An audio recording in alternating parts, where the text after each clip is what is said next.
www.tfdirect.com.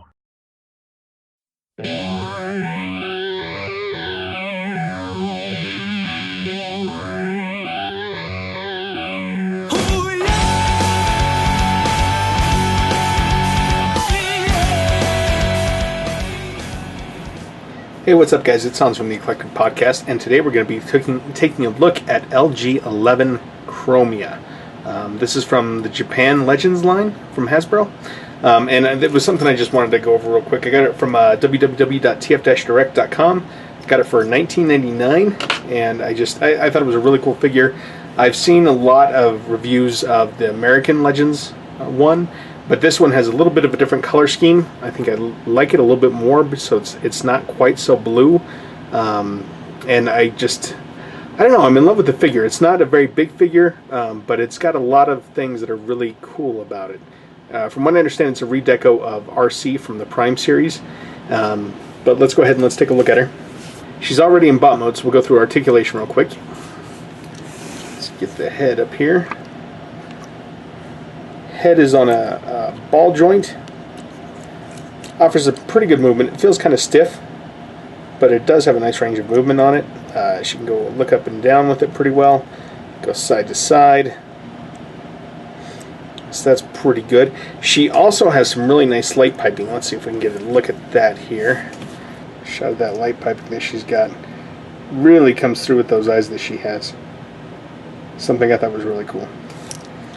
She comes with one pistol, and I like how her hands are actually molded. She doesn't have the typical, just the clenched fist on these pre-closed hands where they don't have any articulation, but they are kind of open, and they still do grip her gun really, really well. She has ball joints on her shoulders, which offer a pretty good range of motion on them. Again, she would be able to go a full 360, but she's going to run into her back kibble. She does have a ball joint on her elbow, which gives her pretty good range of motion.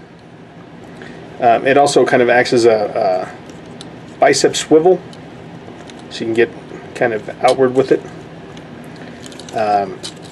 Hands are on her ball joint, obviously. You can see it right there.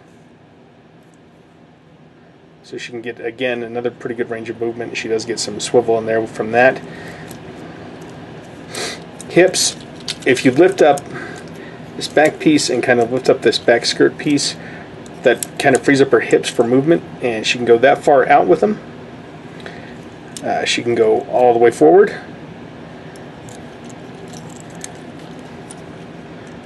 About that far back before she starts encountering her kibble on her back. She does have a nice bend at the knee. Again, she can get pretty far, but then she starts to run into her kibble on her back. And it does also afford a little bit of a thigh swivel with the way that it's engineered on that ball. Toes, you don't get much in the way of an ankle tilt, but she can position them a little bit front and back. Just not a whole lot. Close that back down. And if you close this skirt all the way up, that really prevents her legs from getting much movement, which is kind of unfortunate. She does have a pretty cool transformation. She does also have, before we go into transformation, a really nicely printed little Autobot logo right there. Really awesome. Let's go ahead and we'll go into transformation. First thing that I like to do is go ahead and get this extra kibble that she's got on her back out of the way. And then take out her foot here and kick this out and rotate this around and then rotate it back. Okay, so same thing on this side. Kick it out, rotate it back. Then once you do that, this was actually really kind of ingenious how they designed this. Her legs, even though she's only a two-wheeled motorcycle, they clip together and they look just like one piece, just like it does up on the top up here. If you look at this one here, it's kind of got that similar design, even though it's split into two.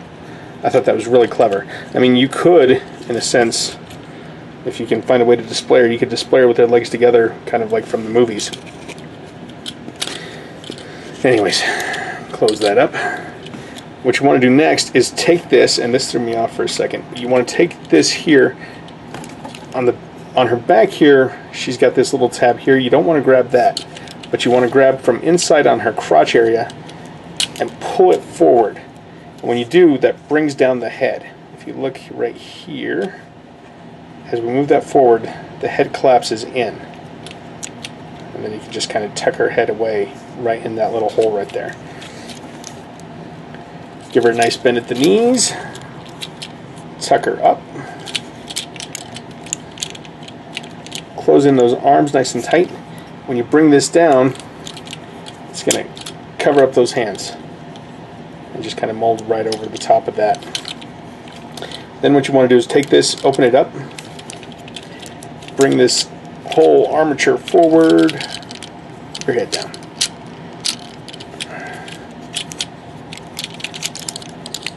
And as you bring that down, just clip that on the back there. And then there's two, I'll show you right here. You got this tab, and on the inside of this, there's a insert there, a slot that'll peg into. Same thing on this side.